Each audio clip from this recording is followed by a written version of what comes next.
Rasa sakit itu datang tiba-tiba.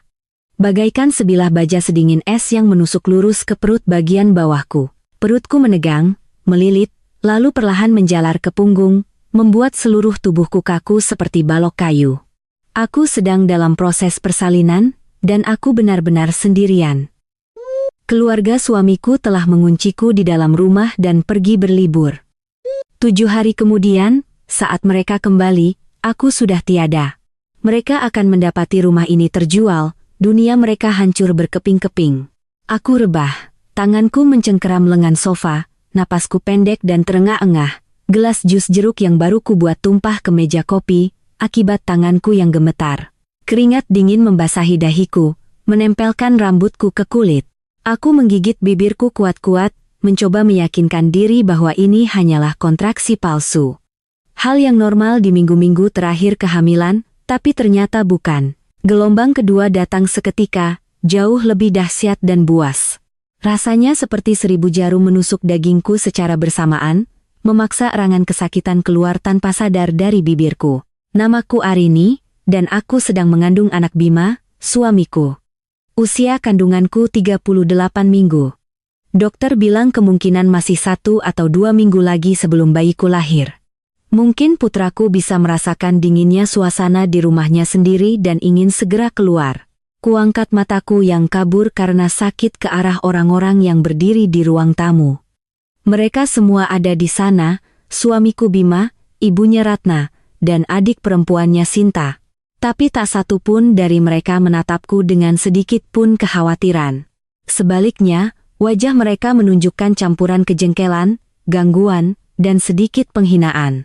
Karena hari ini, saat ini juga, adalah hari di mana keluarga mereka akan memulai pesiar mewah selama seminggu di Eropa. Perjalanan mewah yang telah mereka rencanakan dengan penuh semangat selama 2 bulan. Perjalanan yang sepenuhnya dibiayai dengan uangku, hasil kerja kerasku, keringat dan air mataku.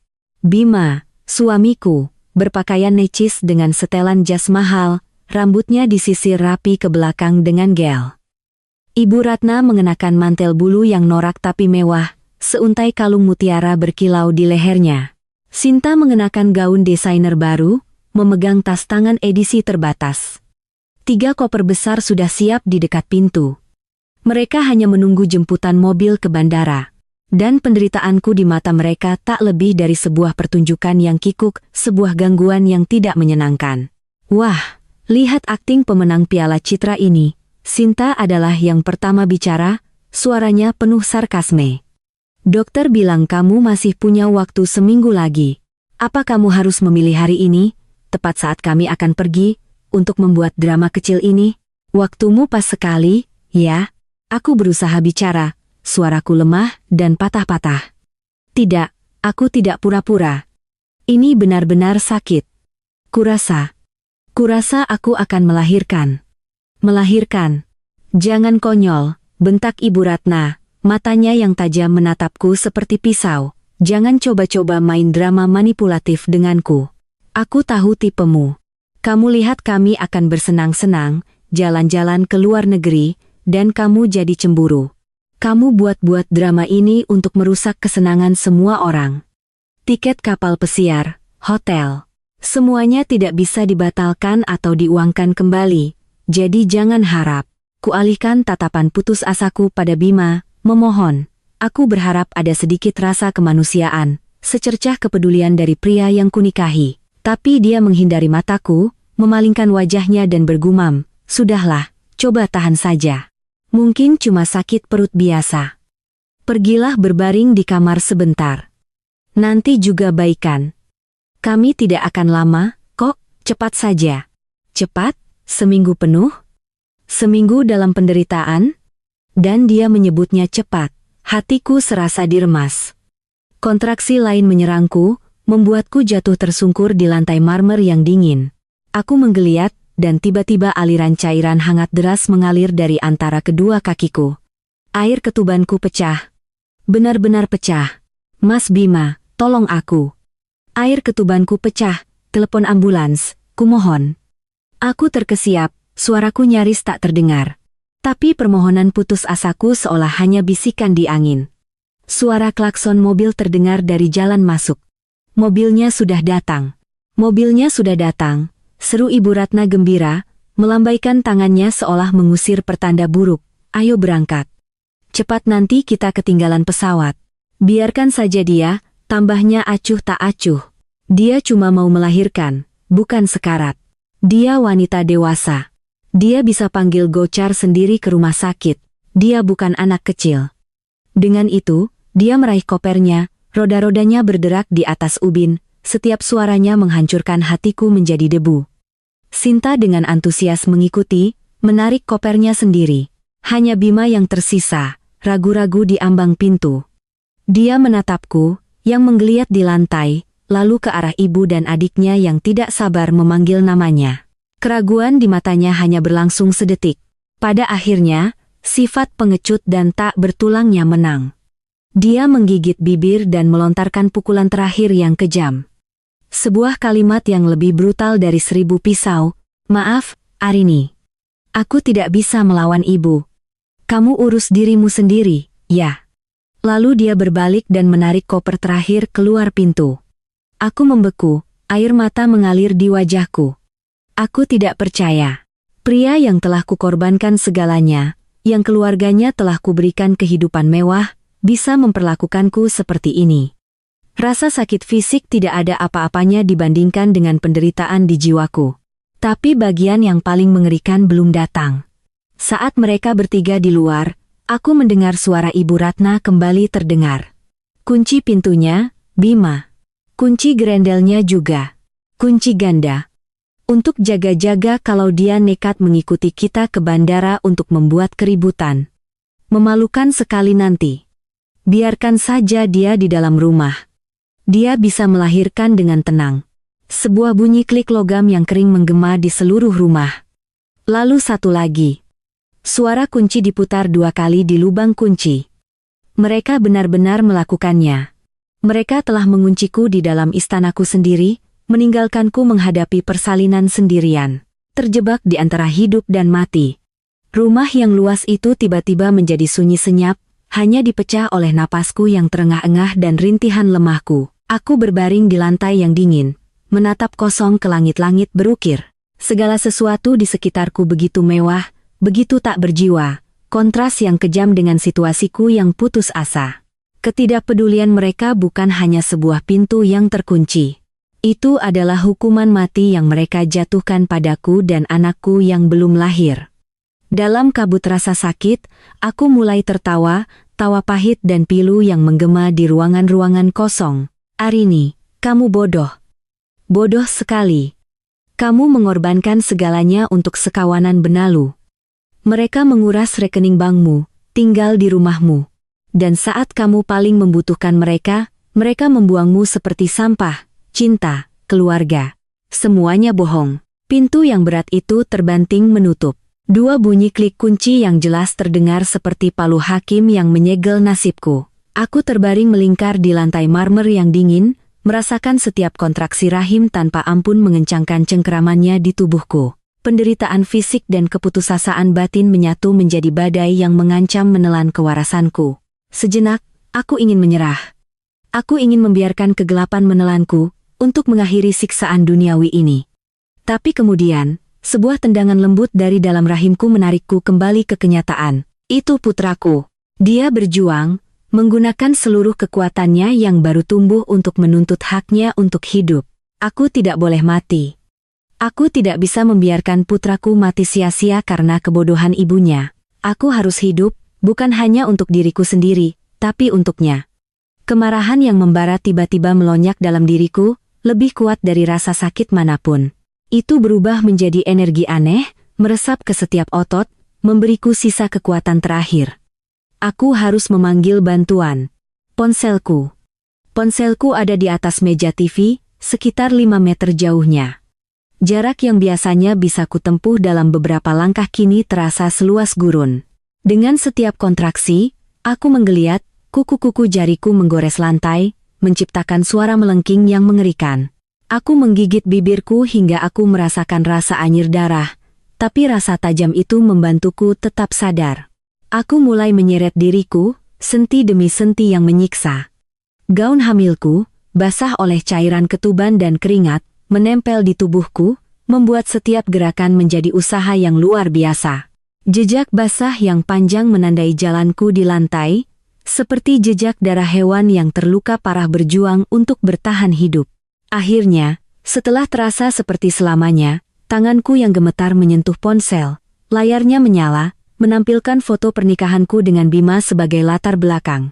Senyum bahagiaku di foto itu sekarang tampak sangat konyol dan palsu. Aku mencoba menekan nomor darurat, tapi jari-jariku yang kram karena sakit terus terpeleset. Aku salah tekan beberapa kali. Setetes darah dari bibirku jatuh ke layar, mengotorinya. Aku menyekanya, menarik napas dalam-dalam, dan memfokuskan seluruh sisa kemauanku.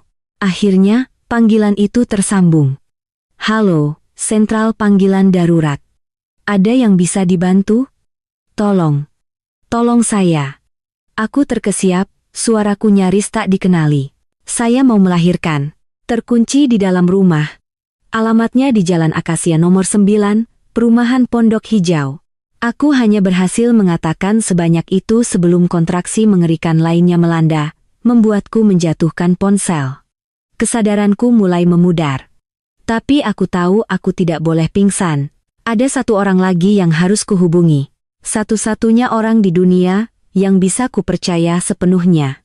Aku merangkak sedikit lebih jauh dan meraih ponsel itu lagi. Kali ini, aku menekan nomor yang begitu kukenal sehingga aku bisa melakukannya dengan mata tertutup. Nomor Dewi. Sahabatku. Dewi bukan hanya temanku. Dia adalah salah satu pengacara paling cemerlang di kota ini. Halo, Rini. Ada apa telepon jam segini? Suara Dewi jernih dan bersemangat di seberang sana. Mendengar suaranya, benteng pertahanan terakhirku runtuh. Aku menangis terseduh-seduh. Dewi, tolong aku, tolong aku. Mereka mengunciku. Mereka pergi liburan. Aku mau melahirkan, Wi. Aku bicara dalam isak tangis yang terputus-putus. Tapi Dewi cukup pintar untuk menyatukan semuanya. Aku mendengar suara gaduh di ujung sana. Dia pasti menjatuhkan sesuatu. Suaranya berubah tajam, campuran amarah dan kekhawatiran. Apa? Bajingan-bajingan itu. Rini, tenang dan dengarkan aku. Kamu di mana? Kamu sudah telepon ambulans? Sudah. Aku sakit sekali. Aku tidak tahan lagi. Oke, bertahanlah. Aku segera ke sana. Jangan tutup teleponnya. Biarkan saja sambungannya terbuka. Terus bicara padaku, Rini. Deru sirene yang jauh semakin keras, semakin dekat. Suara itu lebih indah bagiku daripada simfoni manapun. Mereka datang. Putraku dan aku akan diselamatkan. Pada saat para medis mendobrak kunci kedua dan masuk ke rumah, aku sudah hampir kehilangan kesadaran. Hal terakhir yang kulihat adalah wajah-wajah cemas orang asing dan lampu langit-langit yang berputar. Mereka menempatkanku di atas tandu dan membawaku ke ambulans. Saat kendaraan itu melaju kencang, aku melirik keluar jendela. Rumah mewah bernilai puluhan miliar rupiah yang telah kutuangkan seluruh tabunganku. Tempat yang kuimpikan akan menjadi rumah bahagia kami. Sekarang tampak tak lebih dari sebuah makam yang dingin. Tempat itu telah mengubur cintaku, pengorbananku, dan pengampunanku. Berbaring di atas tandu itu, merasakan ambulans melesat di jalanan, cinta yang kumiliki untuk Bima dan keluarganya mati total. Mati dengan cara yang kejam dan menyakitkan. Tapi dari abu keputusasaan itu, sesuatu yang lain bangkit, kebencian. Kebencian yang dingin, tajam, dan teguh. Mereka telah mencoba mendorongku ke kematian, maka aku akan kembali dari kematian untuk menunjukkan pada mereka seperti apa neraka yang sebenarnya. Ruang bersalin di paviliun VVIP itu dingin dan putih steril. Lampu operasi menyilaukan seperti matahari buatan, membuat segalanya kabur. Perawat dan dokter bergerak di sekitarku dengan efisien. Gemerincing logam alat-alat medis memenuhi udara. Mereka mengatakan banyak hal, menenangkanku, memandu pernapasanku, memberitahuku kapan harus mengejan, tapi aku hampir tidak mendengar apa-apa. Tidak ada keluarga di sisiku, tidak ada tangan hangat untuk digenggam, tidak ada kata-kata penyemangat dari suami yang pernah kucintai. Aku benar-benar sendirian dalam pertempuran hidup dan mati ini. Rasa sakit persalinan bukan satu-satunya yang menyiksaku. Rasa sakit karena pengkhianatan dan ditinggalkan 1000 kali lebih buruk. Senyum puas Ibu Ratna, seringai menghina Sinta, dan di atas segalanya, punggung Bima yang berbalik dengan kejam. Gambaran-gambaran itu melintas di benakku seperti film horor gerak lambat. Mereka menyulut api kebencian yang melahap jiwaku. Tapi pada saat yang sama, mereka memberiku kekuatan yang luar biasa. Aku tidak berteriak atau meraung. Aku mengatupkan gigiku, tanganku mencengkeram pegangan tempat tidur begitu erat hingga berdarah. Aku menyalurkan semua kebencianku, semua rasa sakitku ke dalam setiap dorongan. Aku harus hidup. Putraku harus hidup. Kami harus bertahan untuk membuat orang-orang yang melakukan ini pada kami membayarnya. Bagus sekali, Bu. Sedikit lagi. Kepalanya sudah terlihat, suara seorang perawat terdengar. Aku mengumpulkan sisa tenagaku. Sebuah teriakan primal keluar dari paru-paruku. Dan kemudian aku merasakan tubuhku tiba-tiba ringan. Semua rasa sakit seolah lenyap. Sebuah tangisan yang jernih dan kuat memecah kesunyian ruang bersalin. Itu putraku. Putraku telah lahir. Seorang perawat membawa makhluk mungil merah berkerut itu mendekat agar aku bisa melihatnya. Matanya mirip mataku. Air mata mengalir di wajahku, tapi kali ini bukan air mata kesakitan atau kesedihan. Itu adalah air mata kebahagiaan, rasa syukur. Terima kasih, anakku, karena telah datang padaku, karena memberiku alasan untuk hidup dan berjuang. Aku dipindahkan ke kamar pemulihan pribadi. Dewi telah mengatur segalanya, sebuah kamar VVIP dengan semua fasilitas dan perawat pribadi. Dia memegang tanganku erat, matanya merah. Kalian berdua aman sekarang. Ibu dan bayinya sehat, biar aku yang urus sisanya. Aku berhasil tersenyum lemah dan mengangguk. Aku tertidur lelap karena kelelahan. Dalam keadaan setengah sadar, aku mendengar bunyi notifikasi dari ponselku di meja nakas. Aku meraihnya. Itu adalah pesan dari bank. Sebuah transaksi kartu kredit sebesar hampir 450 juta rupiah di sebuah butik mewah di Eropa. Mereka di sana. Mereka menggunakan uangku. Kartu kredit platinum yang kuberikan pada Bima untuk keadaan darurat sedang digunakan untuk membeli barang-barang desainer untuk mendanai liburan gembira mereka sementara istri dan putranya yang baru lahir baru saja berjuang antara hidup dan mati. Aku menatap pesan itu. Hatiku tidak lagi merasakan sakit. Hati itu telah berubah menjadi batu, dingin dan keras. Perasaan apapun yang tersisa, benang kasih sayang terakhir, terputus oleh notifikasi itu. Aku bukan lagi Arini yang naif dan penurut. Aku adalah seorang ibu sekarang, dan seorang ibu akan melakukan apapun untuk melindungi anaknya dan menuntut keadilan. Tanpa ragu sedetik pun, aku mencari kontak yang telah kusimpan sejak lama. Itu nomor Pak Tirtayasa. Seorang pialang properti terkemuka yang telah menangani beberapa transaksiku sebelumnya. Aku meneleponnya. Suaraku sangat tenang, tanpa getaran. Pak Tirtayasa, ini Arini. Ingat rumah mewah di Pondok Hijau? Yang pernah saya minta Bapak carikan calon pembeli. Berapa penawaran tertinggi di meja sekarang? Di seberang sana, Pak Tirtayasa terdengar sedikit terkejut. Ah, Bu Arini. Ya, tentu saja. Properti itu luar biasa, lokasi bagus, peminat banyak.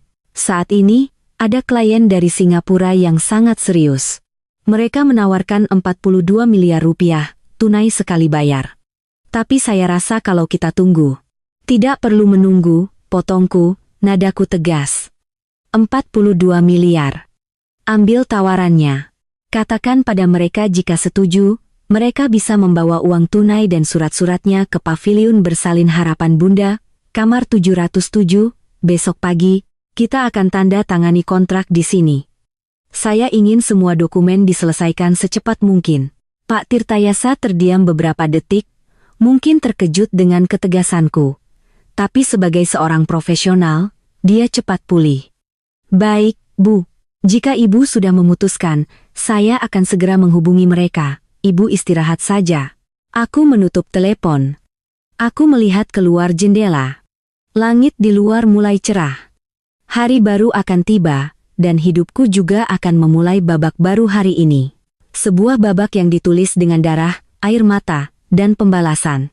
Rumah mewah di Pondok Hijau, tempat yang dianggap keluarga suamiku sebagai istana mereka, yang selalu dibanggakan Ibu Ratna kepada para tetangga sebagai hadiahnya untuk putranya, pada kenyataannya, sama sekali bukan milik mereka. Tidak satu bata pun. Itu milikku. 100% asetku. Dibeli dengan uangku jauh sebelum aku bertemu Bima. Aku tidak lahir dengan sendok perak. Orang tuaku meninggal dalam kecelakaan mobil ketika aku masih muda, meninggalkanku dengan uang santunan dan sebidang tanah kecil di pinggir kota. Aku tidak menyia-nyiakannya. Aku menggunakan uang itu, digabungkan dengan tabunganku dari bekerja serabutan, untuk memulai bisnis. Aku punya bakat di pasar. Aku mulai dengan butik fashion online kecil dan secara bertahap mengembangkannya menjadi jaringan yang terkenal. Dengan modal, aku merambah ke properti. Aku berhasil menjual beberapa properti dengan keuntungan besar. Rumah di Pondok Hijau adalah pencapaian terbesarku selama hampir 10 tahun kerja keras. Aku membelinya dengan niat agar tanteku, wanita yang membesarkanku, tinggal bersamaku. Tapi kemudian aku bertemu Bima. Tampan dan menawan, dia mengejarku tanpa henti. Saat itu, aku, seorang wanita yang selalu mengubur diri dalam pekerjaan dan merindukan sebuah keluarga, dengan mudah jatuh cinta pada kata-kata manis dan perhatiannya. Seperti ngengat pada api, aku membabi buta terjun ke dalam hubungan itu. Hari dia melamarku, aku menangis bahagia. Tapi ketika aku bertemu keluarganya, aku mulai merasa tidak nyaman. Ibu Ratna dan Sinta menatapku dari atas ke bawah dengan tatapan menyelidik. Pertanyaan pertama Ibu Ratna adalah, "Saya dengar kamu pengusaha hebat, pasti kamu kaya sekali, ya?" Aku mencoba mengabaikan materialisme mereka. Saat kami membahas tempat tinggal setelah menikah, Bima ragu-ragu. "Apartemenku agak kecil. Mungkin kita harus cari tempat yang lebih besar, sayang. Tapi aku tidak punya cukup uang." Dia menunduk, pura-pura minder. Rasa iba dan cinta butaku membuncah. Aku membuat kesalahan terbesar dalam hidupku. "Jangan khawatir, Mas, aku punya rumah baru yang baru saja ku beli. Kita akan tinggal di sana. Kamu bisa bilang ke semua orang itu rumahmu." Aku tidak peduli hal-hal seperti itu. Dan begitulah mereka pindah. Ibu Ratna dan Sinta juga ikut pindah dengan dalih membantu pengantin baru. Kenyataannya, mereka mengubahku menjadi pembantu tak dibayar mereka. Mereka memperlakukan rumah itu sebagai milik mereka, mendekorasi ulang, mengadakan pesta mewah tanpa berkonsultasi denganku. Mereka hidup seperti raja dan ratu sementara aku, pemilik sebenarnya, bekerja membanting tulang melayani mereka. Untungnya, dalam kebutaan cintaku, aku masih memiliki sedikit rasionalitas. Mungkin itu intuisi seorang wanita atau naluri seorang pebisnis, tapi aku tahu aku membutuhkan jalan keluar. Sejak mereka pindah, aku telah berkonsultasi dengan Dewi. Atas sarannya, aku memastikan situasi hukumnya jelas. Meskipun kami menikah, rumah itu adalah harta pribadiku karena diperoleh sebelum menikah. Untuk lebih amannya lagi, aku diam-diam menyiapkan satu set lengkap dokumen, surat kuasa jual rumah yang telah dinotariskan. Aku telah menandatanganinya, memberi wewenang kepada pihak ketiga terpercaya untuk menangani semua transaksi terkait properti atas namaku. Aku menyimpan dokumen-dokumen itu di brankas pribadi, mengatakan pada diriku sendiri itu hanya untuk berjaga-jaga. Aku tidak pernah membayangkan hari itu akan datang begitu cepat, dan dalam keadaan yang begitu tragis. Sekarang, berbaring di ranjang rumah sakit ini memeluk putra mungilku, aku menyadari betapa bijaksananya keputusan itu. Mereka pikir mereka memegang semua kartu. Mereka pikir aku lemah, seorang penurut yang tidak akan pernah berani melawan. Mereka tidak tahu bahwa cacing pun akan menggeliat jika diinjak. Dan ketika seorang wanita didorong ke tepi jurang, ketika naluri keibuannya terbangun, dia menjadi lebih kuat dan lebih menakutkan daripada binatang buas manapun. Rencananya sudah siap. Langkah pertama telah dibuat. Sekarang yang harus kulakukan hanyalah menunggu. Menunggu mangsa yang gemuk itu masuk ke dalam perangkapku. Pada hari kedua setelah melahirkan, tubuhku masih sakit, tapi pikiranku luar biasa tajam dan jernih. Rasa sakit fisik tidak ada apa-apanya dibandingkan api kebencian yang berkobar di dadaku. Tidak ada waktu untuk kelemahan, tidak ada energi untuk mengasihani diri sendiri. Setiap detik yang berlalu harus digunakan untuk melaksanakan rencanaku. Pukul 10.00 pagi tepat, sesuai jadwal, Pak Tirtayasa tiba di kamar rumah sakitku bersama seorang pria asing dan seorang penerjemah. Pria itu berusia 50-an, berpakaian rapi dengan aura pengusaha sukses. Dia adalah klien dari Singapura yang setuju membeli rumah itu. Melihatku, seorang ibu baru yang lemah dengan bayi baru lahir di pelukannya, dia tampak sedikit terkejut dan prihatin. "Selamat pagi, Bu Arini," sapanya dalam bahasa Inggris yang fasih. "Saya David Chen. Mohon maaf jika kami mengganggu di saat seperti ini." Aku tersenyum, senyum tenang yang menutupi tekad baja. "Sama sekali tidak, Pak Chen. Terima kasih sudah datang. Mari kita mulai." Saya tidak punya banyak waktu. Sikapku yang lugas dan profesional tampaknya membuatnya terkesan. Dia mengangguk dan memberi isyarat kepada asistennya. Sebuah koper logam dibuka, menampakkan tumpukan uang dolar baru yang masih renyah. Di sebelahnya ada mesin penghitung uang dan satu set dokumen yang sudah disiapkan. Dewi, yang bertindak sebagai pengacaraku, juga hadir. Dia mulai memeriksa setiap dokumen dengan teliti.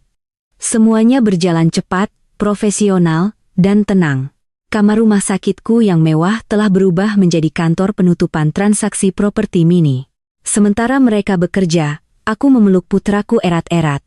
Dia tidur nyenyak, wajahnya yang seperti malaikat begitu damai. Aku mencium keningnya dengan lembut.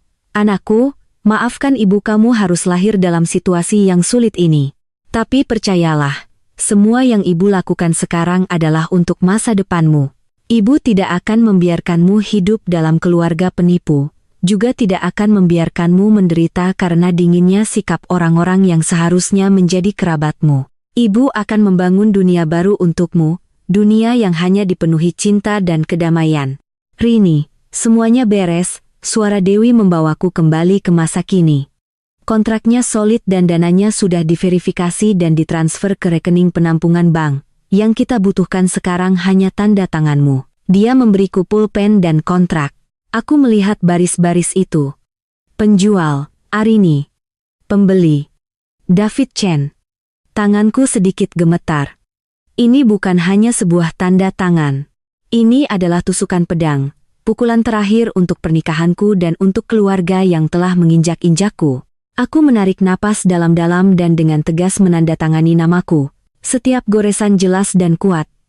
Saat aku selesai, perasaan lega yang aneh menyelimutiku. Aku telah melakukannya. Aku telah secara resmi memutuskan ikatan terakhir dengan masa laluku. Setelah Pak Chen dan timnya pergi, Dewi duduk di sampingku. Dia menatapku dengan campuran kasihan dan kekaguman. "Kamu yakin tentang ini? Sekali terjual, tidak ada jalan untuk kembali." Aku tersenyum dan menggelengkan kepala. Aku tidak pernah seyakin ini dalam mengambil keputusan seumur hidupku. Bagiku, itu bukan rumah, itu sangkar. Dan hari ini, aku menghancurkan sangkar itu dengan tanganku sendiri untuk membebaskan diriku. Dewi menghela napas, meremas tanganku. "Bagaimana dengan kartu kredit? Mereka masih berfoya-foya di sana. Kamu tidak akan membatalkannya?" Aku menatap keluar jendela, mataku menerawang. "Belum. Biarkan mereka menikmatinya sedikit lebih lama. Semakin gemuk babinya, semakin memuaskan saat disembelih. Aku ingin mereka mencapai puncak kebahagiaan mereka. Jadi, saat aku menendang mereka dari tebing, jatuhnya akan benar-benar menghancurkan. Aku akan menunggu. Aku akan menunggu sampai hari ke-6, ketika mereka sudah berbelanja sampai lelah. Ketika mereka pikir mereka berada di puncak dunia, barulah aku akan bergerak. Aku ingin mereka merasakan penghinaan menjadi orang miskin di negeri asing." Dewi menatapku, sedikit bergidik.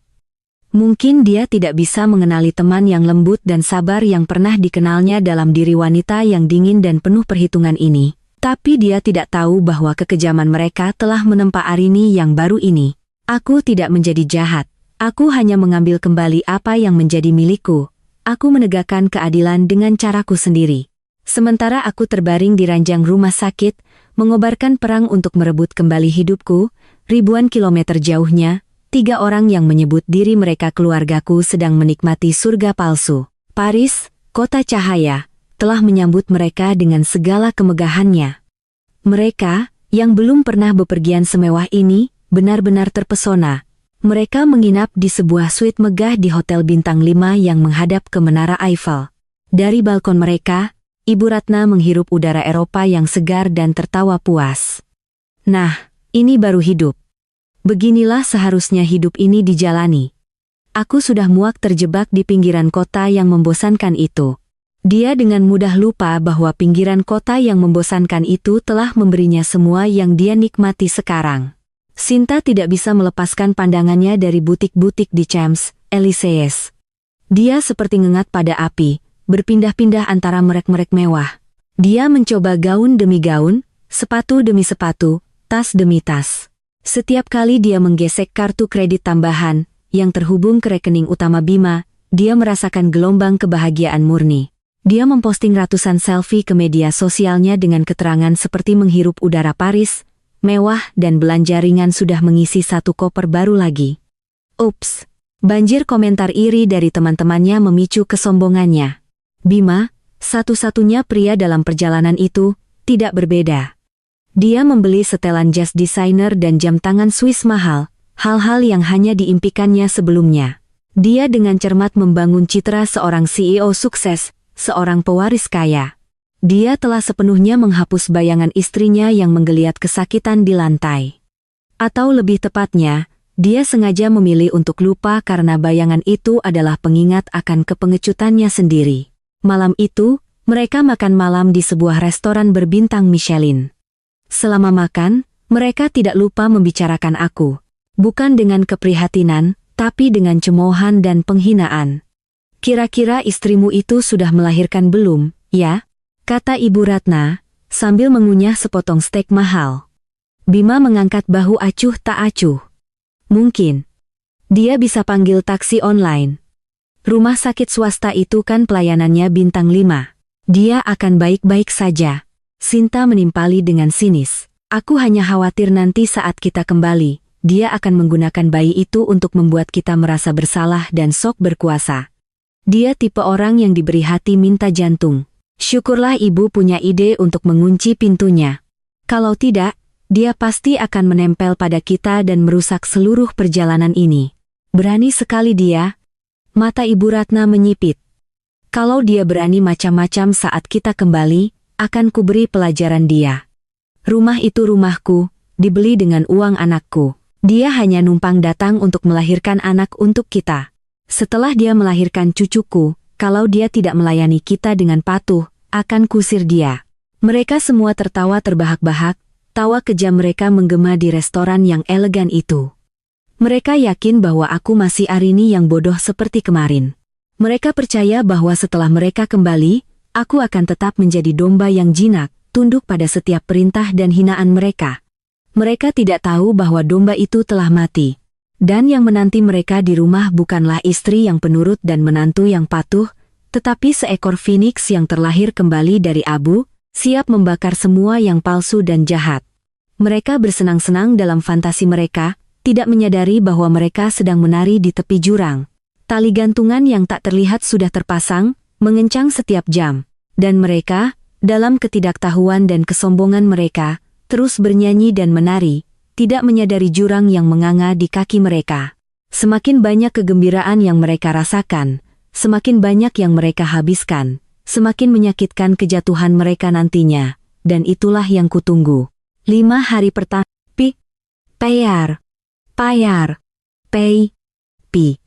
tiar. Keluarga Bima telah menghabiskan uang seperti air. Pada hari ke-6, hari kedua terakhir mereka memutuskan untuk berbelanja besar-besaran untuk terakhir kalinya. Sinta mengincar tas edisi terbatas yang sudah lama diidamkannya. Ibu Ratna ingin lebih banyak kosmetik kelas atas untuk oleh-oleh, dan Bima berencana membeli sebotol whisky antik yang langka. Mereka masuk ke sebuah department store megah dengan angkuh. Sinta langsung menuju butik yang ditujunya, menunjuk tas di etalase, dan berkata kepada Pramuniaga dengan nada berkuasa, "Saya ambil yang itu. Tolong dibungkus kado." Saat tiba waktunya membayar, Sinta dengan sombong menyodorkan kartu tambahannya. Pramuniaga menggeseknya. Bip bip bip. Mesin itu memberi sinyal error. Dia mencoba lagi. Suara error yang sama. "Mohon maaf, Bu, kartu Anda ditolak," kata Pramuniaga, senyumnya kini kaku. Wajah Sinta memerah. "Apa maksudmu ditolak? Coba lagi." "Itu kartu platinum dengan limit besar," bentaknya. Pramuniaga dengan sabar mencoba beberapa kali lagi, tetapi hasilnya sama. Beberapa pelanggan lain mulai menatap. Karena malu, Sinta memanggil Bima dan Ibu Ratna. "Mas Bima, kartuku tidak bisa. Pinjam kartumu."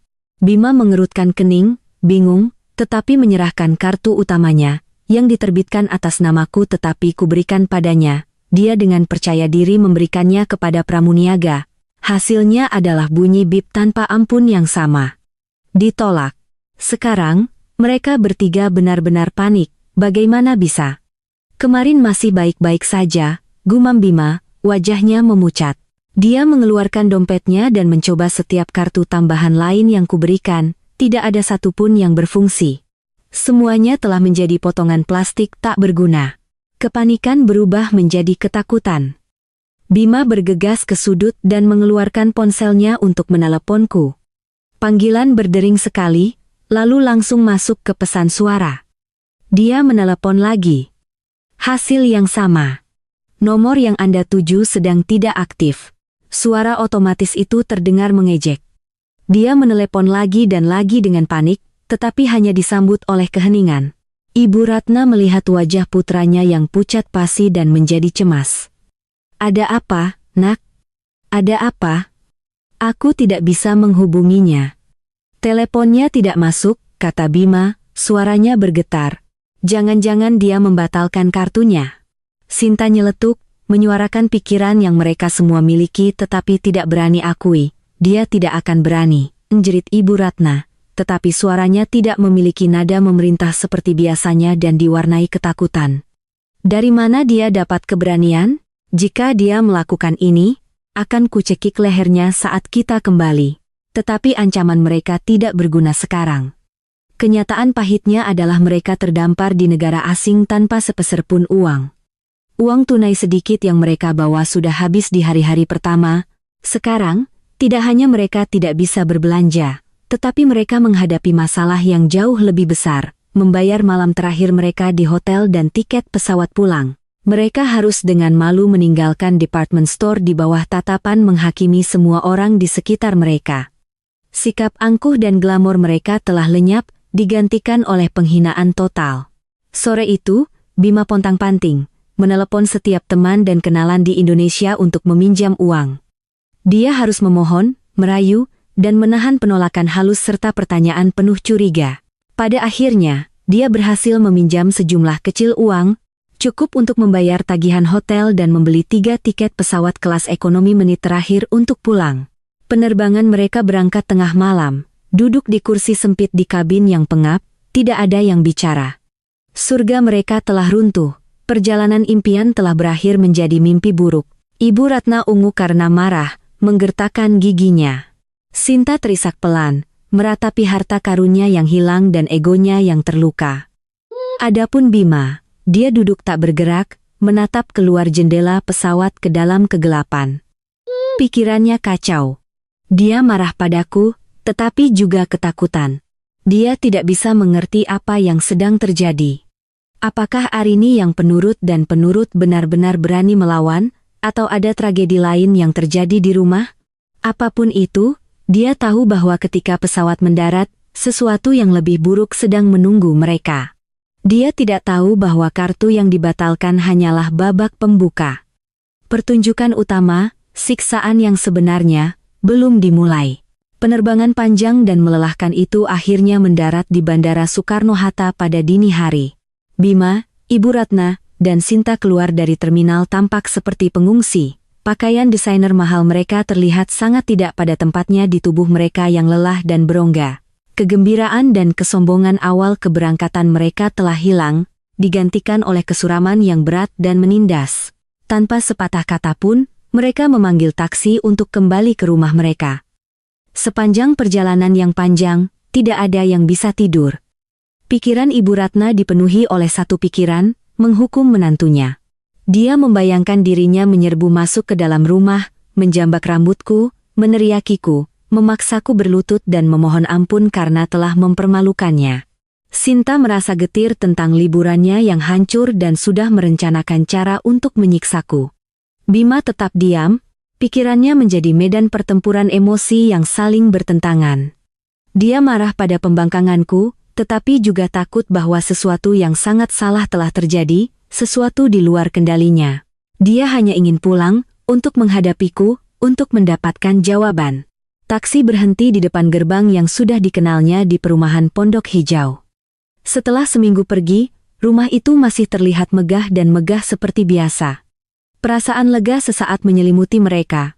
Tidak peduli apa, ini adalah rumah mereka. Begitu mereka masuk, mereka akan menjadi raja dan ratu lagi.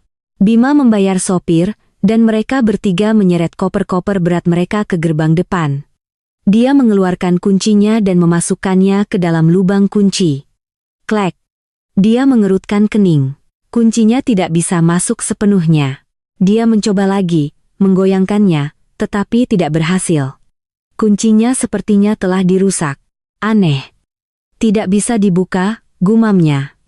Ibu Ratna, tidak sabar, mendorongnya ke samping. Sini. Buka kunci saja tidak bisa. Tidak berguna. Dia merebut kunci dan mencoba memaksanya, memutar dan mengguncang, tetapi hasilnya sama. Mungkin dia mengganti kuncinya, usul Sinta. Kata-katanya seperti sember air es. Mereka bertiga membeku, saling menatap. Saat itulah Bima memperhatikan sesuatu yang lain. Di atas kunci manual lama, sebuah perangkat hitam kecil yang ramping dengan kipat dan lampu LED hijau yang berkedip telah dipasang. Itu adalah sistem kartu kunci dan kode sandi canggih. Sesuatu yang belum pernah mereka lihat sebelumnya. Perasaan ngeri yang dingin mulai merayapi mereka. Mereka menatap gerbang besi yang kokoh dan taman yang sunyi di baliknya. Seluruh rumah diselimuti keheningan yang menakutkan. Tidak ada satupun lampu yang menyala. Tidak ada suara yang terdengar. Rasanya lebih seperti benteng yang tak tertembus daripada rumah mereka. Apa? Apa itu? Ibu Ratna tergagap, jarinya yang gemetar menunjuk ke arah atas gerbang. Bima dan Sinta mendongak. Jantung mereka serasa berhenti berdetak. Tergantung tepat di tengah gerbang, mustahil untuk dilewatkan, adalah sebuah papan besar. Latar belakang merah, huruf kuning tebal, tajam dan jelas. Satu kata besar berteriak pada mereka. Dijual. Dan di bawahnya, baris yang lebih kecil tapi tidak kalah menyakitkan, pemilik baru, dilarang masuk tanpa izin, keheningan yang mematikan menyelimuti. Angin pagi yang sepoi-sepoi berdesir di antara pepohonan, membuat mereka bertiga menggigil. Mereka berdiri terpaku di tempat, mata terbelalak, mulut ternganga, tidak mampu memproses apa yang mereka lihat. Dijual. Satu kata, tetapi memiliki kekuatan penghancur sebuah bom, melenyapkan seluruh dunia mereka. Tidak. Tidak mungkin. Bima adalah yang pertama berbicara, suaranya pecah. Ki, kita salah rumah? Dia terhuyung mundur, menggosok matanya, dan melihat lagi. Papan itu masih di sana, dengan kejamnya berwarna merah. Nomor rumah 9 masih ada di tiang gerbang. Barisan semak kembang sepatu kuning yang ditanam sendiri oleh Ibu Ratna masih mekar penuh. Tidak ada kesalahan. Ini adalah rumah mereka. Atau lebih tepatnya, rumah yang dulu menjadi milik mereka. Penyihir itu. Arini sialan itu. Itu pasti dia. Pasti dia. Ibu Ratna akhirnya sadar. Keterkejutannya berubah menjadi kemarahan gila. Dia bergegas ke gerbang, memukul-mukulkan tinjunya ke jeruji besi, berteriak seperti orang gila. Arini, keluar kau. Buka gerbang ini. Permainan gila macam apa ini? Kau penipu. Ular berbisa. Keluar. Tetapi satu-satunya jawaban adalah gema suaranya sendiri. Rumah itu tetap sunyi dan dingin, seperti binatang raksasa yang diam-diam mengejek kemarahan mereka yang tak berdaya. Mereka telah kembali, tetapi tujuan mereka bukan lagi sebuah rumah. Itu adalah sebuah pintu yang telah dibanting tertutup di depan wajah mereka. Selamanya. Teriakan histeris Ibu Ratna tidak berlangsung lama. Teriakan dan gedorannya telah membangunkan para tetangga. Jendela-jendela di rumah-rumah mewah di sekitarnya mulai terbuka dan mata-mata penuh rasa ingin tahu dan menghakimi tertuju pada mereka. Rasa malu dan terhina memaksanya berhenti. Tepat saat mereka lumpuh karena kebingungan, gerbang besi yang berat itu perlahan-lahan terbuka, tetapi orang yang muncul bukanlah aku, atau siapapun yang mereka kenal. Itu adalah seorang pria berusia 40-an, bertubuh tegap dengan lengan penuh tato. Dia mengenakan kaos singlet yang memperlihatkan otot-ototnya yang menonjol, dan wajahnya dingin dan mengintimidasi. Di sampingnya ada dua pria lain yang tampak sama tidak ramahnya. Pria itu memindai mereka bertiga dari ujung kepala sampai ujung kaki dengan tatapan jijik dan kemudian berbicara dengan suara berat yang mengancam. "Ini jam seduh pagi. Kalian ini ngapain sih bikin keributan di depan rumah saya?" "Rumahmu?" Mata Ibu Ratna melebar. "Kau bohong. Ini rumahku. Rumah anakku. Siapa kau berani-beraninya datang dan menempati properti kami?" Pria itu menyeringai, senyum dingin yang membuat mereka merinding. Dia tidak mengatakan apa-apa, hanya berbalik, masuk kembali, dan muncul lagi dengan sebuah map dokumen. Dia mengeluarkan selembar kertas dan melemparkannya ke arah Ibu Ratna. "Buka mata Anda dan baca baik-baik. Ini salinan akta jual beli yang sudah dinotariskan. Ada stempel resmi dari firma hukum dan semuanya. Sejak 5 hari yang lalu, properti ini milik saya. Nama saya Heru. Sekarang, saya sarankan kalian semua enyah dari sini sebelum saya marah." Bima bergegas mengambil kertas itu. Setiap kata di atasnya seperti pukulan palu di kepalanya. Penjual: Arini. Pembeli: Heru. Harga jual: 42 miliar rupiah. Tanda tanganku jelas dan tegas. Stempel firma hukum Dewi berwarna merah cerah. Semuanya legal. Kuat secara hukum. Tidak, ini tidak mungkin. Dia tidak bisa menjual rumah tanpa persetujuanku. Bima tergagap, suaranya penuh keputusasaan. Heru tertawa mengejek. "Persetujuan? Coba tanyakan pada istrimu siapa nama yang tertera di sertifikat tanah. Sejauh yang saya tahu, ini adalah harta bawaan Bu Arini yang diperoleh sebelum menikah denganmu. Kau dan keluarga kecilmu ini tidak memiliki satu paku pun di tempat ini. Kalian hanya benalu. Beruntung dia membiarkan kalian tinggal di sini gratis." Setiap kata dari Heru seperti tamparan di wajah. Kebenaran yang mentah dan brutal terungkap. Benalu. Kata itu adalah belati yang menusuk lurus ke ego rapuh Bima dan kebanggaan palsu Ibu Ratna. Kau bohong. Kau bersekongkol dengan penyihir itu untuk mencuri rumah kami." Teriak Ibu Ratna, kehilangan semua akal sehatnya dan menerjang Heru. Tetapi sebelum dia bisa menyentuhnya, kedua anak buahnya melangkah maju, masing-masing memegang satu lengannya. "Mau mati, Bu?" geram salah satu dari mereka. Heru melangkah lebih dekat. Wajahnya gelap, matanya seperti belati. Dia menatap langsung ke arah Bima. "Saya katakan ini untuk terakhir kalinya. Pergi. Sekarang. Ini kompleks perumahan elit, dan saya tidak ingin membuat keributan. Tapi jika kalian masih berkeliaran di sini 1 menit lagi, saya tidak bisa menjamin kaki kalian masih cukup baik untuk berjalan pergi."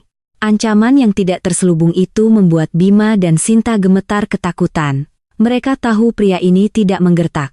"Ayo pergi, Bu," pinta Bima, menarik lengan Ibu Ratna, suaranya bergetar. Tapi Ibu Ratna dengan keras kepala memberontak. "Aku tidak akan pergi ke mana-mana. Ini rumahku. Aku tidak akan pergi." Heru sudah kehilangan kesabarannya. Dia memberi isyarat kepada anak buahnya. Tanpa sepatah kata pun, mereka mengangkat Ibu Ratna dan menyeretnya menjauh dari gerbang. Kemudian mereka berbalik, mengambil koper-koper itu, dan melemparkannya ke trotoar. Salah satunya terbuka, menumpahkan pakaian dan kosmetik desainer ke seluruh trotoar. "Pergi," raung Heru untuk terakhir kalinya, lalu berbalik dan masuk kembali ke dalam. Gerbang besi yang berat itu terbanting menutup dengan bunyi dentang yang memekakkan telinga. Akhir yang pasti bagi semua harapan mereka. Mereka bertiga ditinggalkan terdampar di trotoar, dikelilingi oleh koper-koper mereka yang berantakan. Para tetangga masih menonton dan bisik-bisik mulai beredar. Tuh kan, ku bilang juga rumah itu milik menantunya. Sekarang mereka diusir. Rasain. Gayanya saja selangit, ternyata cuma numpang hidup. Kata-kata itu seperti jarum yang menusuk kulit mereka. Penghinaan telah mencapai puncaknya. Bima, Ibu Ratna, Sinta, orang-orang yang baru seminggu lalu berjalan angkuh di Eropa, kini resmi menjadi tunawisma. Matahari semakin tinggi, panasnya menjadi menyengat. Tetapi terangnya siang tidak bisa mengusir dingin yang telah menetap jauh di dalam diri keluarga Bima. Dengan sisa akal sehatnya, Bima dengan cepat mengumpulkan barang-barang yang berserakan, memasukkannya kembali ke dalam koper, dan memanggil taksi lain. "Kemana, Pak?" tanya sopir, melirik mereka di kaca spion dengan tatapan ingin tahu. Pertanyaan sederhana, tetapi membuat mereka bertiga terdiam. Benar. Kemana sekarang?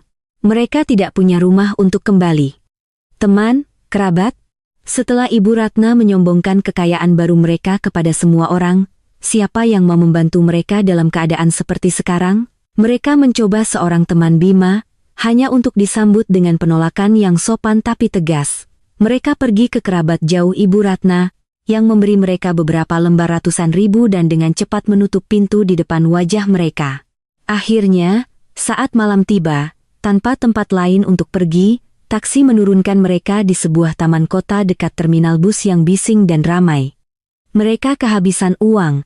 Mereka menyeret koper mereka ke sudut gelap taman dan terkulai di bangku batu yang dingin. Bau tanah lembab, makanan berminyak dari pasar malam terdekat, dan sampah dari tong sampah di dekatnya, semuanya bercampur menjadi bau yang menyesakan. Dunia yang sangat berbeda dari udara wangi dan mewah di rumah mereka. Keheningan dipecahkan oleh Bima. Dia berdiri, mondar-mandir, lalu tiba-tiba berbalik ke arah ibunya, berteriak, "Ini semua salah ibu. Semuanya. Jika ibu tidak mendorongku untuk memperlakukannya dengan sangat buruk, jika ibu tidak begitu serakah dan mendominasi, semua ini tidak akan terjadi. Ibu telah menghancurkan hidupku." Itu adalah pertama kalinya dia meninggikan suaranya kepada ibunya. Bertahun-tahun frustrasi dan kepengecutan yang terpendam akhirnya meledak menjadi kebencian. Ibu Ratna mendongak, matanya menyala. Kau berani menyalahkanku? Anak tidak tahu berterima kasih. Untuk siapa aku melakukan semua ini? Untuk keluarga ini, untukmu. Untuk Sinta. Atau kau sudah merindukan istrimu yang berharga itu? Dia menyihirmu, ya? Pria lemah, tak bertulang punggung, selalu mendengarkan istrimu. Tidak punya ambisi sendiri. Lemah? Bima tertawa getir. Ya, aku lemah. Aku lemah karena aku tidak punya keberanian untuk melindungi istriku sendiri. Aku lemah karena membiarkan ibu dan adikku memanipulasiku. Tapi lihatlah dirimu sendiri, Bu. Apa ibu lebih baik? Ibu tidak melakukan apa-apa selain hidup dari uang menantumu. Terobsesi dengan gengsi palsumu, berpikir kau di atas semua orang. Apa ibu bahagia sekarang? Apakah semuanya sepadan? Kau. Ibu Ratna sangat marah hingga tak bisa berkata-kata, hanya menunjuk dengan jari gemetar ke arah putranya. Sinta, melihat kakaknya membantah ibu mereka, ikut campur. Bagaimana bisa kau bilang begitu? Dia kan sangat kaya. Apa salahnya berbagi sedikit dengan keluarganya sendiri? Dialah yang pelit dan kejam. Kau suaminya, kau tidak bisa mengendalikan istrimu sendiri, dan sekarang kau menyalahkan ibu. Kau menyedihkan. Diam. Raung Bima menoleh untuk menatap tajam adiknya. Apa yang kau tahu? Yang kau tahu hanyalah bagaimana menjadi benalu dan meminta uang. Apa kau tahu bagaimana aku mendapatkan perusahaanku? Bagaimana aku mendapatkan posisiku? Itu dia. Semuanya. Kita hanyalah sekumpulan benalu. Apa kau mengerti? Benalu. Pertengkaran itu memuncak. Mereka saling mencabik, mengungkit setiap kesalahan masa lalu, setiap kebencian lama untuk saling menyalahkan dan merendahkan. Mereka bukan lagi sebuah keluarga. Mereka adalah sekawanan binatang buas yang saling menyerang sekarang setelah inang mereka pergi. Bima akhirnya ambruk di bangku, memegangi kepalanya dengan kedua tangannya. Dia dipenuhi penyesalan. Ya, penyesalan sejati. Dia ingat hari-hari awal hubungan mereka. Ingat kebaikanku, pengorbanan. Dia pernah memiliki segalanya. Istri yang cantik dan berbakat, sebuah keluarga, sebuah karier. Tetapi dengan kepengecutannya sendiri, dia telah menghancurkan semuanya. Namun, penyesalannya sudah sangat terlambat. Adapun Ibu Ratna dan Sinta, pikiran mereka masih dipenuhi kebencian. Mereka dengan keras kepala percaya bahwa akulah sumber dari semua masalah mereka. Mereka mengutukku, menyebutku penyihir, penipu, ular. Mereka tidak pernah menyadari bahwa merekalah yang telah menggali kuburan mereka sendiri. Malam itu, mereka tidur di bangku taman. Lapar, lelah, dan hancur. Mereka duduk dalam kegelapan, masing-masing tenggelam dalam pikiran mereka sendiri. Tetapi semua berbagi satu perasaan yang sama, kebingungan total dan ketakutan akan masa depan. Setelah malam yang menyedihkan di taman, keluarga Bima tampak benar-benar kalah. Pakaian desainer mereka kusut dan kotor. Rambut Ibu Ratna dan Sinta yang dulu sempurna kini menjadi kusut dan lepek. Mata mereka dilingkari lingkaran hitam karena kurang tidur dan cemas. Kelaparan dan dingin telah menguras sisa kekuatan mereka. Tetapi keputusasaan bisa melahirkan keberanian nekat. Mereka tidak bisa menerima kekalahan begitu saja. Mereka percaya bahwa jika mereka bisa menemukanku, membuat keributan, dan memberikan tekanan yang cukup, aku akan menyerah karena takut akan penghinaan publik atau karena kasihan dan memberi mereka uang. Pikiran ini adalah satu-satunya tali penyelamat yang bisa mereka pegang. Kita harus menemukannya. Kita harus pergi ke rumah sakit, desis Ibu Ratna, matanya berkilat dengan cahaya jahat. Dia baru saja melahirkan. Dia pasti masih di sana. Kita akan ke sana dan menyelesaikan ini. Aku tidak percaya dia berani melihat ibu mertua dan adik iparnya sendiri dipermalukan di depan umum. Bima ragu-ragu. Dia mengenalku. Setelah semua yang terjadi, aku tidak akan menyerah begitu saja. Tapi dia tidak punya pilihan lain. Dia juga menyimpan harapan samar bahwa melihat keadaannya yang menyedihkan mungkin akan membangkitkan belas kasihan dalam diriku. Mereka mengumpulkan sisa uang receh mereka, cukup untuk naik bus ke paviliun bersalin harapan Bunda. Ini adalah rumah sakit eksklusif yang sama di mana mereka biasa melakukan pemeriksaan kesehatan eksekutif yang dibayar oleh asuransi premium yang kubelikan untuk mereka. Tetapi hari ini, saat mereka masuk ke lobi yang bersih dengan penampilan acak-acakan dan tidak pada tempatnya, mereka disambut dengan tatapan menghakimi dan jijik. Mereka mengabaikan tatapan itu dan berjalan ke meja resepsionis. Saya perlu tahu nomor kamar pasien bernama Arini. Dia baru saja melahirkan kemarin, tuntut Ibu Ratna, mencoba memanggil kembali aura otoritas lamanya. Resepsionis memandangi mereka, lalu memeriksa komputernya. Mohon maaf, Bu, demi privasi pasien, kami tidak bisa memberikan nomor kamar. Apakah Anda keluarga? Anda bisa mencoba menelepon pasien secara langsung. Saya ibu mertuanya. Tentu saja saya keluarga. Bentak Ibu Ratna. Dia tidak menjawab teleponnya. Beritahu saya nomor kamarnya sekarang atau saya akan membuat keributan yang akan Anda sesali. Saat itu, seorang petugas keamanan rumah sakit mendekat. Ada masalah di sini, Bu? Tolong kecilkan suara Anda. Merasakan masalah, Bima dengan cepat menarik ibunya kembali. Dia ingat Dewi, sahabatku. Mungkin Dewi tahu di mana aku berada. Dia menelepon seorang kenalan bersama dan setelah beberapa pertanyaan, dia mengetahui aku berada di sayap paling eksklusif di rumah sakit itu, lantai 7. Suite 707. Mereka segera menuju lift VVIP. Saat pintu terbuka di lantai 7, mereka disambut oleh dunia yang berbeda. Lorong itu dilapisi karpet tebal, udaranya tenang dan berbau samar minyak esensial serai. Tetapi kemewahan itu tidak menghibur mereka. Itu hanya memicu kemarahan dan iri hati mereka. Mereka menemukan suite 707. Pintu kayu solid itu tertutup. Ibu Ratna bahkan tidak repot-repot mengetuk, dia akan menerobos masuk. Tetapi saat tangannya meraih gagang pintu, dua pria tinggi, berbadan tegap dengan setelan jas hitam dan kacamata hitam, tampak seperti agen rahasia, melangkah keluar dari mana-mana dan menghalangi jalan mereka. Permisi, Anda tidak boleh masuk, kata salah satu dari mereka, suaranya dingin dan tanpa emosi. Siapa kalian? Minggir. Aku mau bertemu menantuku, jerit Ibu Ratna. Kami adalah keamanan pribadi. Bu Arini telah menginstruksikan kami untuk tidak mengizinkan siapapun yang tidak ada dalam daftar pengunjung yang disetujui untuk mengganggunya. Silakan pergi. Keamanan.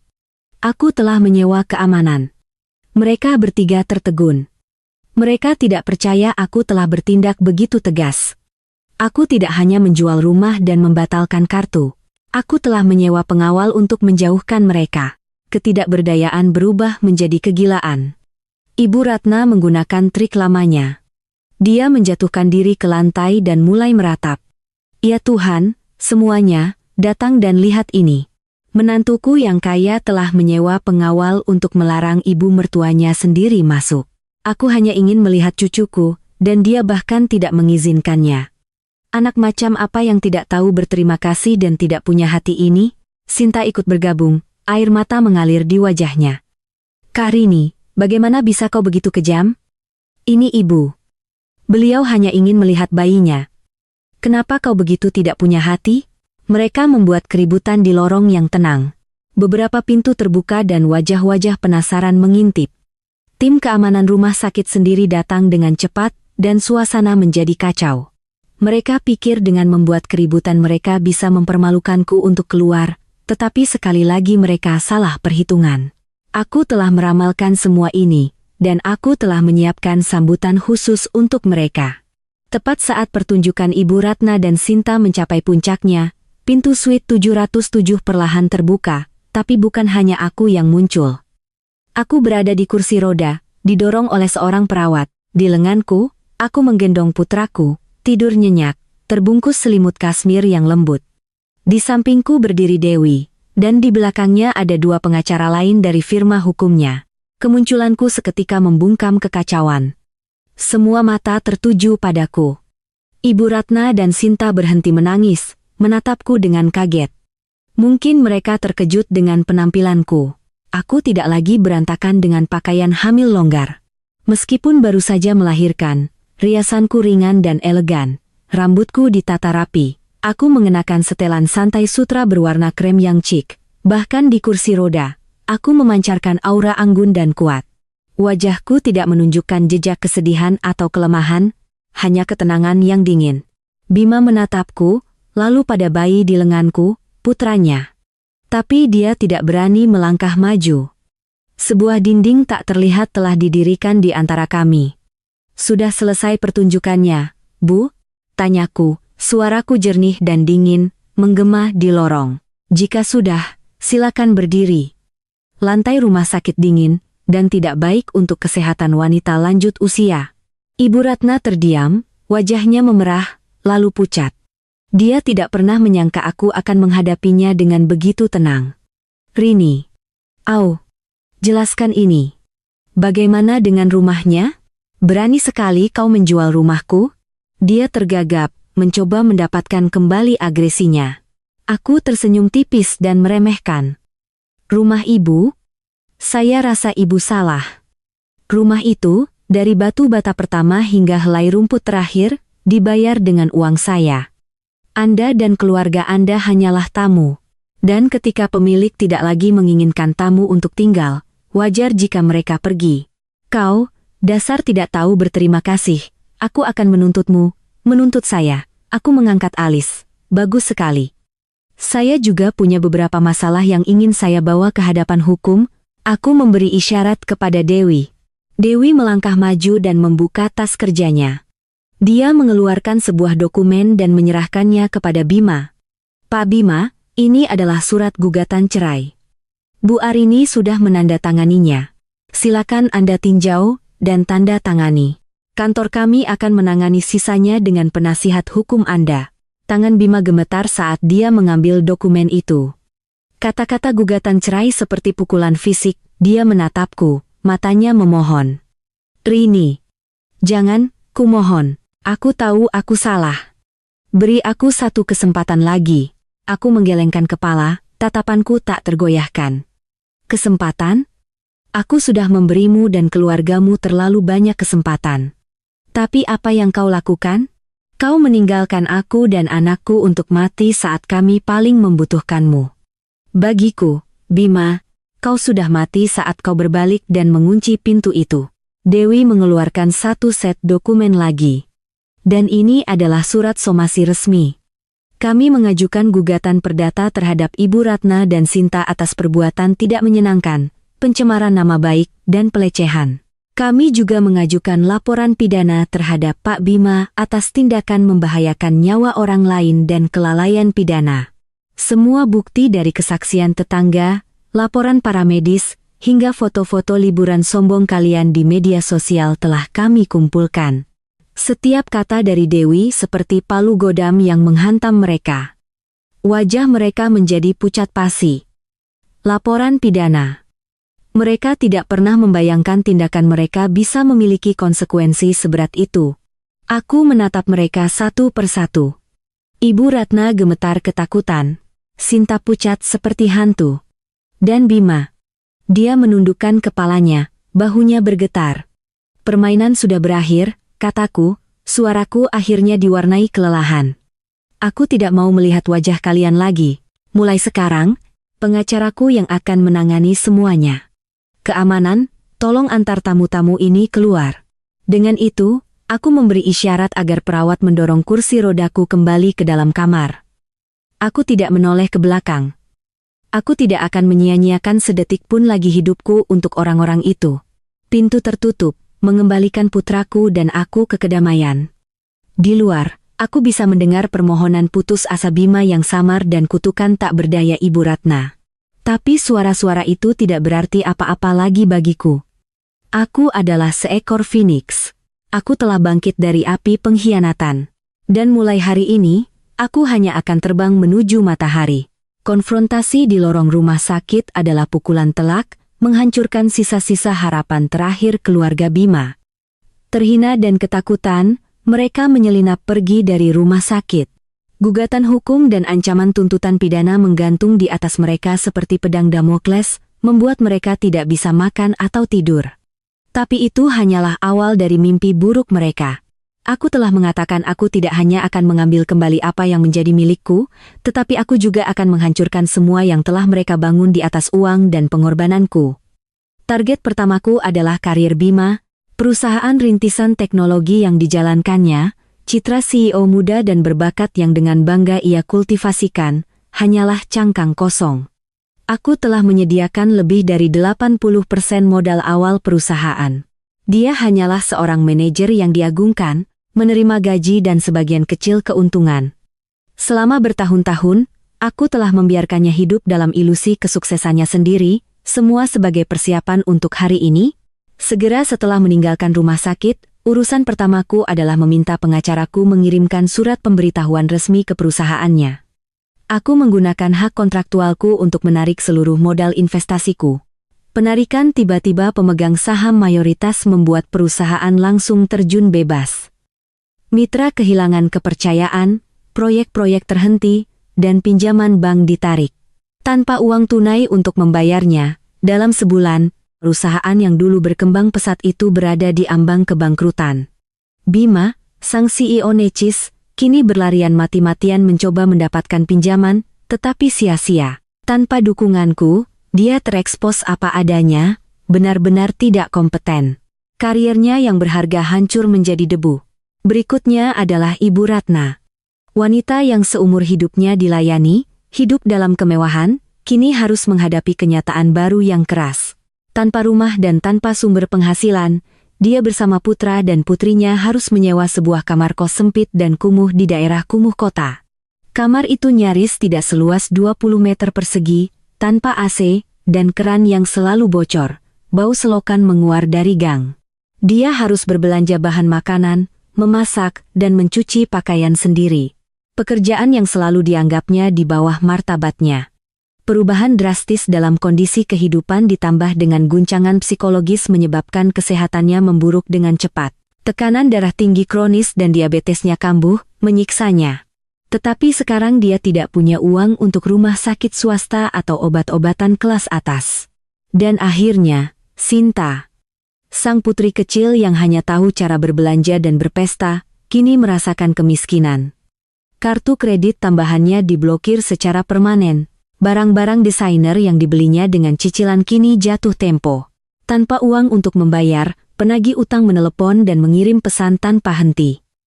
Terpojok, dia terpaksa menjual tas tangan dan pakaian kesayangannya dengan harga sangat murah. Tapi itu hanya setetes di lautan utangnya. Dulu seorang influencer glamor di media sosial, dia kini bersembunyi dari dunia, menghindari teman-temannya. Dia harus mencari pekerjaan. Tetapi bagi seorang gadis tanpa gelar, tanpa keterampilan, dan seumur hidup terbiasa dimanja, mencari pekerjaan yang layak adalah mustahil. Mereka bertiga, yang pernah hidup di puncak kemewahan, dijatuhkan oleh tanganku ke dalam jurang kemiskinan. Aku tidak merasa kasihan. Ini bukan balas dendamku. Ini adalah karma yang mereka dapatkan atas kekejaman, keserakahan, dan ketidakberdayaan mereka. Mereka telah menabur angin dan sekarang mereka menuai badai. Dan badai ini akan terus mengamuk sampai mereka benar-benar memahami harga dari jiwa mereka yang kosong. Kehidupan di kamar kos yang sempit dan lembab di ujung gang gelap adalah siksaan khusus bagi keluarga Bima. Itu bukan hanya kesulitan fisik. Itu adalah pukulan telak bagi ego mereka. Dinding-dinding kotor, ternoda oleh usia, seolah terus-menerus mengeluarkan bau apek. Atap seng membuat ruangan itu menjadi oven di siang hari dan kotak es di malam hari. Suara bising yang konstan tetangga bertengkar, bayi menangis, pedagang kaki lima berteriak adalah simfoni kacau yang menggerogoti kewarasan mereka. Fasad persatuan keluarga yang mereka pertahankan di rumah mewah terkikis habis. Tanpa aku sebagai inang bersama untuk dihisap, sifat parasit mereka berbalik ke dalam, dan mereka mulai saling memangsa. Makanan mewah digantikan oleh makanan seadanya, nasi putih, sayuran rebus, dan jarang sekali beberapa potong daging berlemak. Dan setiap waktu makan adalah medan pertempuran saling menyalahkan dan tuduh-menuduh. Kesehatan Ibu Ratna ambruk. Tekanan darah tingginya menjadi parah, menyebabkan sakit kepala yang terus-menerus. Setelah kehilangan statusnya sebagai ratu, dia menjadi semakin pahit dan kejam, melampiaskan semua frustrasinya pada anak-anaknya. Dia akan duduk di tempat tidur yang reot, matanya cekung, dan secara verbal menyiksa Bima dari pagi hingga malam. Kau pecundang, tidak berguna, aku membesarkanmu, menyekolahkanmu, dan untuk apa? Menjadi pengecut yang bahkan tidak bisa mempertahankan istri atau rumahnya. Sekarang lihat aku, tinggal di kandang babi ini. Apa kau terlihat seperti CEO? Tidak, kau terlihat seperti pengemis. Setiap kata adalah pisau yang memutar kebanggaan Bima yang sudah terluka. Dia tetap diam, kepalanya tertunduk, tangannya terkepal. Keheningannya hanya membuat Ibu Ratna semakin marah. Dia beralih ke Sinta, yang sedang mencoba memperbaiki cat kukunya yang terkelupas. Dan kau? Tidak berguna. Yang kau lakukan hanyalah merengek dan menghabiskan uang. Nah, lihat dirimu sekarang. Jual saja semua barang desainer bututmu itu untuk membayar utang. Aku melahirkan kalian berdua dan itu adalah kutukan terbesar dalam hidupku. Sinta, yang telah dimanja seumur hidupnya, tidak tahan dengan pelecehan itu. Dia membanting botol cat kuku dan berdiri, balas berteriak pada ibunya. Bagaimana bisa ibu bilang begitu? Siapa yang mendorong Mas Bima dan aku untuk menindasnya? Siapa yang mengajari kami untuk menguras hartanya demi selera mewah ibu? Siapa yang menguncinya dan membiarkannya mati agar ibu bisa pergi berlibur? Sekarang setelah semuanya hancur, ibu menyalahkan kami? Ibu adalah orang paling egois yang pernah ku kenal. Kau berani menyebut ibumu egois, dasar anak kurang ajar. Jerit Ibu Ratna, mengambil bantal dan melemparkannya ke Sinta. Perang dimulai. Bima, pulang setelah seharian panjang dan melelahkan menjadi kurir makanan online, masuk dan mendapati ibu dan adiknya saling menjambak rambut. Tekanan yang telah menumpuk di dalam dirinya selama berminggu-minggu, akhirnya meledak. Cukup, raungnya, suara seperti binatang yang terluka. Ibu Ratna dan Sinta membeku, kaget. Mereka belum pernah melihatnya semarah ini. Semuanya diam, dia terengah-engah, matanya merah. Apa kalian tidak mengerti? Lihat kita. kita hidup seperti binatang. Apa saling mencabik bisa membayar sewa? Apa itu bisa membuatku tidak harus bekerja 11 jam sehari di jalanan? Atau kalian hanya ingin aku mati sebelum kalian puas? Keheningan memenuhi ruangan. Tapi itu bukan keheningan penyesalan. Itu adalah keheningan yang kental dengan kebencian yang membara. Mereka bukan lagi sebuah keluarga. Mereka adalah 3 musuh yang terkunci dalam sangkar, dan sangkar itu semakin mengecil setiap hari. Tagihan medis Ibu Ratna menumpuk, menghancurkan Bima di bawah bebannya. Dia bekerja tanpa lelah, mengemudi dari fajar hingga larut malam. Mantan CEO itu sekarang tahu rasa pahit dari pekerjaan kasar. Dia menjelajahi kompleks apartemen sempit untuk mengantarkan makanan, menahan hinaan pelanggan yang marah, dan makan makanan murah dan berminyak di pinggir jalan. Wajahnya menjadi gelap dan kusam, tangannya kasar dan kapalan. Setiap malam, dia kembali ke kamar kos itu untuk melihat ibunya yang sakit dan adiknya yang merengek. Dia merasakan ketidakberdayaan yang mendalam. Dalam keputusasaannya, dia memikirkanku lagi. Dia berpegang pada harapan samar bahwa sedikit sisa kasih sayang kami masih ada. Dia pergi ke kantor pusat perusahaanku yang baru. Kali ini dia tidak berani membuat keributan. Dia memilih jalan yang paling menyedihkan dan memalukan. Dia berlutut. Dia berlutut di atas trotoar panas tepat di depan pintu kaca berkilauan gedung perkantoran. Di tengah keramaian makan siang yang sibuk, di bawah tatapan penasaran, kasihan, dan menghina dari karyawan dan mitra bisnisku, dia berlutut dengan seragam pengirimannya yang kotor dan meneriakkan namaku. Arini. Arini. Aku tahu kau di dalam. Tolong keluar dan temui aku. Sekali saja. Aku memohon. Aku tahu aku salah. Aku monster. Suami yang mengerikan. Tapi tolong kasihanilah.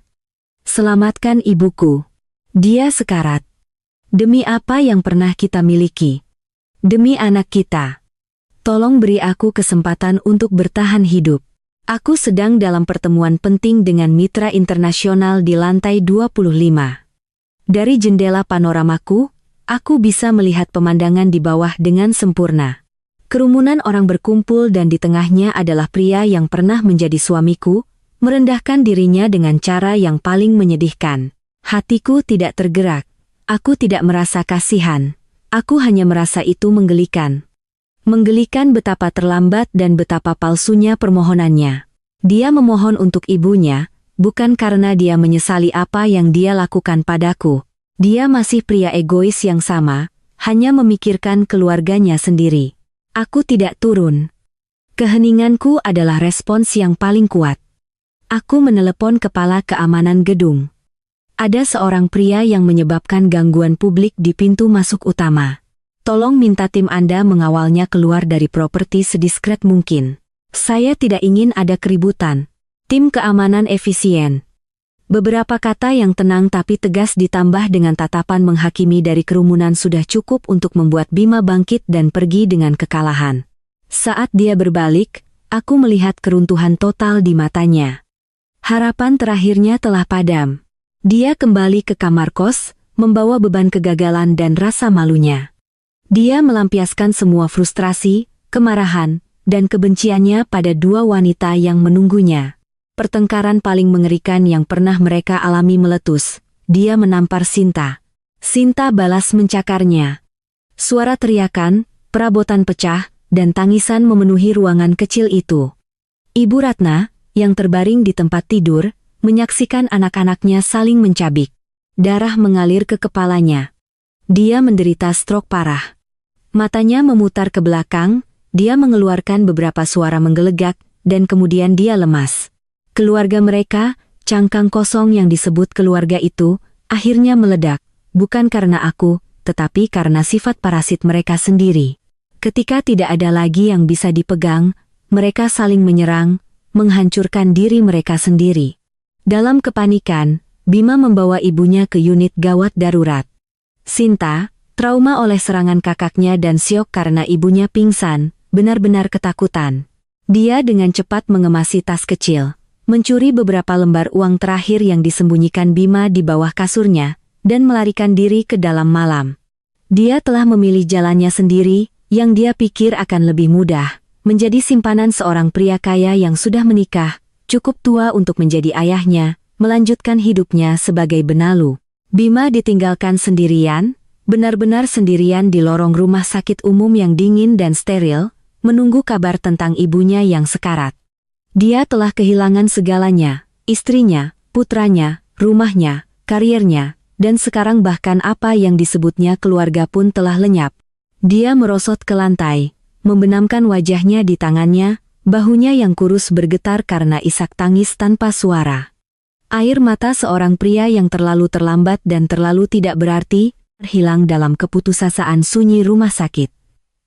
Itu adalah harga yang sangat mahal yang harus dia bayar untuk seumur hidup kelemahan, kekejaman, dan kepengecutan. 4 tahun. Bukan waktu yang lama, tetapi cukup untuk menyembuhkan luka lama dan membangun kehidupan baru.